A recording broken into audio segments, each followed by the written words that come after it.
ರಾಮಾಯಣವನ್ನು ರಚಿಸ್ತಿರ್ತಕ್ಕಂಥ ವಾಲ್ಮೀಕಿ ಮಹರ್ಷಿಗಳು ತಮ್ಮ ಪೂರ್ವದ ಜೀವನದ ಭಾಗದಲ್ಲಿ ರತ್ನಾಕರ ಅಂತ ಇರ್ತಾರೆ ಅಂತ ತಿಳಿದು ಬಂದಿರತಕ್ಕಂಥದ್ದು. ಆ ರತ್ನಾಕರ ಅಂತ ಆಗಿದ್ದಾಗ ಅವರು ಸೈನ್ಯದಲ್ಲಿ ಸೇರ್ಕೊಂಡಿರ್ತಾರೆ. ಸೈನ್ಯದಲ್ಲಿ ಆಗಿರ್ತಕ್ಕಂಥ ರಾಜನ ಕಾಲದಲ್ಲಿ ದುರಾಡಳಿತವನ್ನು ವಿರೋಧಿಸಿ ಅದರ ವಿರುದ್ಧ ಸಿಡಿದೆದ್ದು ಸಮಾಜದಿಂದ ಹೊರಗಡೆ ನಿಂತು ಒಂದು ಕಾಡಿನಲ್ಲಿ ವಾಸ ಇತ್ಕೊಂಡು ಹೋಗೋರು ಬರೋರ್ನೆಲ್ಲರನ್ನು ತೊಂದರೆ ಕೊಟ್ಕೊಂಡು ಅಲ್ಲಿಂದ ಸಂಪಾದನೆ ಮಾಡಿ ತನ್ನ ಉದರ ಪೋಷಣೆ ಸಂಗಡಿಗರ ಪೋಷಣೆ ಮಾಡ್ತಿರ್ತಾನೆ ಅನ್ನೋದು ಪ್ರತೀತಿ ಕತೆ. ಹೇಗೂ ಇರಲಿ, ಆಗ ಅವರಿಗೆ ಮನಪರಿವರ್ತನೆ ಆಗುವಂಥ ಒಂದು ಸಂದರ್ಭ ಬರುತ್ತೆ. ಆ ಸಂದರ್ಭ ಬಂದಾಗ ಆ ಭಾಗದಲ್ಲಿ ಒಬ್ಬ ಋಷಿಮುನಿಗಳು ಹೋಗ್ತಿರ್ತಾರೆ. ಯಾಕಪ್ಪ ಇಲ್ಲಿ ಕೂತ್ಕೊಂಡಿದ್ಯಾ ಕಾಡಿನಲ್ಲಿ, ಯಾರಿಗಾದ್ರು ಹೆದರ್ಕೊಂಡಿದ್ಯಾ ಅಂತ ಕೇಳ್ತಾನೆ. ಅವನ ಹತ್ರ ಕೊಡ್ಲಿ ಇರುತ್ತೆ, ತೋರಿಸ್ತಾನೆ. ಯಾರಿಗೆ ಹೆದರೋದು ನಾನು? ಯಾರಿಗೂ ಹೆದರೋದಿಲ್ಲ ನಾನು ಅಂತಾನೆ. ರಾಜ್ಯಂಗೆ ಹೆದರ್ತೀಯಾ? ಇಲ್ಲ. ಮತ್ತೆ ಯಾರಿಗೆ ಹೆದರ್ತೀಯಾ ಅಂತ.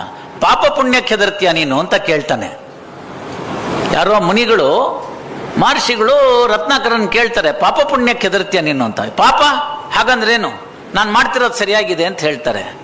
ನೀನು ಮಾಡ್ತಿರೋದು ಸರಿಯಾಗಿದೆಯೋ ಇಲ್ವೋ, ಮತ್ತೆ ಈ ಕೃತ್ಯದಲ್ಲಿ ನಿನಗೆ ಭಾಗಿದಾರರು ಯಾರಿರ್ತಾರೆ ಅನ್ನೋದನ್ನ ತೀರ್ಮಾನ ಮಾಡೋ ನೀನಲ್ಲ, ಅದಕ್ಕೆ ಬೇರೆಯವರೊಬ್ರು ಬೇಕು ಅಂತ ಕೇಳ್ತಾರೆ. ಯಾರನ್ನ ಮಾರ್ಕೆ ಮಾಡ್ಕೋತೀಯೋ ಮಾಡ್ಕೋ ಅಂತ ಹೇಳ್ತಾರೆ.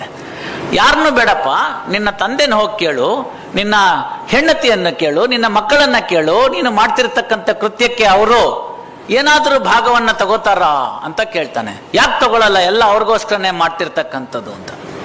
ಇವತ್ತು ನೀವು ಕೇಳಿ ನೋಡಿ ಮನೆಯಲ್ಲಿ, ಯಾರಿಗೋಸ್ಕರ ಸಂಪಾದನೆ ಮಾಡ್ತೀನಿ? ಹೆಂಡತಿ ಮಕ್ಳಿಗೆ ಸಂಪಾದನೆ ಮಾಡ್ತಿದ್ದೀನಿ ಅಂತ. ಪಾಪ ಪುಣ್ಯದ ಬಗ್ಗೆ ಚರ್ಚೆ ವಿಚರ್ಚೆ ಆಗಾಗತ್ತೆ. ಹೋಗಿ ಕೇಳ್ಕೊಂಡು ಬಾ, ನಾನು ಇಲ್ಲೇ ಇರ್ತೀನಿ ಅಂತ ಹೇಳ್ತಾರೆ ಮಹರ್ಷಿಗಳು. ಆಗ ಹೇಳಿದಾಗ ರತ್ನಾಕರ ತನ್ನ ಮನೆಗೆ ಹೋಗ್ತಾನೆ. ಸ್ವಲ್ಪ ವಯಸ್ಸಾದ ತಂದೆ, ಮಬ್ಬು ಕಣ್ಣು, ಅಲ್ಲೇ ಮಂಚದ ಮೇಲೆ ಕೂತಿರ್ತಾರೆ. ಯಾಕೆ ರತ್ನಾಕರ ಬೇಗ ಬಂದ್ಬಿಟ್ಟು ಇವತ್ತು, ಯಾವ್ದಾದ್ರು ದೊಡ್ಡ ಮಾಲ್ ಸಿಕ್ತಾ ಅಂತ ತಂದೆ ಕೇಳ್ತಾನೆ. ಅವನಿಗೆ ಮೊದಲೇ ಕೋಪದಲ್ಲಿ ಕುದ್ದು ಹೋಗ್ತಾ ಇರ್ತಾನೆ ರತ್ನಾಕರ. ತಂದೆ ಈ ಪ್ರಶ್ನೆ ಕೇಳ್ತಾನೆ. ಸೀದಾ ಹೋಗ್ತಾನೆ ಹೆಂಡತಿ ಹತ್ರ. ನನ್ನ ಪಾಪ ಕರ್ಮದಲ್ಲಿ ನೀನು ಭಾಗಿಯಾಗ್ತೀಯ ಅಂತ ಕೇಳ್ತಾನೆ. ಅವಳು ಹೇಳ್ತಾಳೆ, ಅದು ನಿಮ್ಮ ಕರ್ಮ, ನಾನು ಯಾಕೆ ಭಾಗಿಯಾಗ್ಲಿ? ಮತ್ತೆ ನೀನೇನು ಅಂತ. ನಾನು ನಿಮ್ಮ ಸುಖಕ್ಕಿದ್ದೀನಿ, ನಿಮ್ಗೆ ಸಹಧರ್ಮಿಣಿಯಾಗಿದ್ದೀನಿ, ಒಳ್ಳೆ ಕೆಲಸ ಮಾಡಿ ನಾನು ನಿಮ್ಗೆ ಅದಕ್ಕೆ ಸಹಕಾರ ಕೊಡ್ತೀನಿ, ಕೆಟ್ಟ ಕೆಲಸಕ್ಕಲ್ಲ ಅಂತಾಳೆ. ಬಹಳ ಬೇಜಾರಾಗ್ಬಿಡುತ್ತೆ. ಚಿಕ್ಕ ಮಗು ಅದನ್ನೇನು ಕೇಳೋದು. ತಿರ್ಗಾ ತಂದೆನ ಬಂದು ಕೇಳ್ತಾನೆ, ಏನಪ್ಪ ನೀನು ಭಾಗಿದಾರ ಆಗ್ತೀಯ ಅಂತ. ಅದಕ್ಕೆ ಅವನು ಹೇಳ್ತಾನೆ, ತಂದೆ ಅದು ನಿನ್ನ ಕರ್ಮ, ನಾನು ಯಾಕಾಗ್ಲಿ, ತಂದಾಕ್ತೀಯ, ಮುಪ್ಪಿನ ಕಾಲದಲ್ಲಿ ಅಷ್ಟೋ ತಿನ್ಕೊಂಡು ಬಿದ್ದಿರ್ತೀನಿ ಅಂತ. ಇಷ್ಟೊತ್ತಿಗೆ ಮನ ಪರಿವರ್ತನೆ ಆಗುತ್ತೆ. ರತ್ನಾಕರ ವಾಪಸ್ ಬರ್ತಾನೆ. ಮಹರ್ಷಿ ಹತ್ರ ಕೇಳ್ತಾನೆ, ನಾನು ಮಾಡಿದ ತಪ್ಪು ಅಂತ ಗೊತ್ತಾಗಿದೆ ಅಂತ.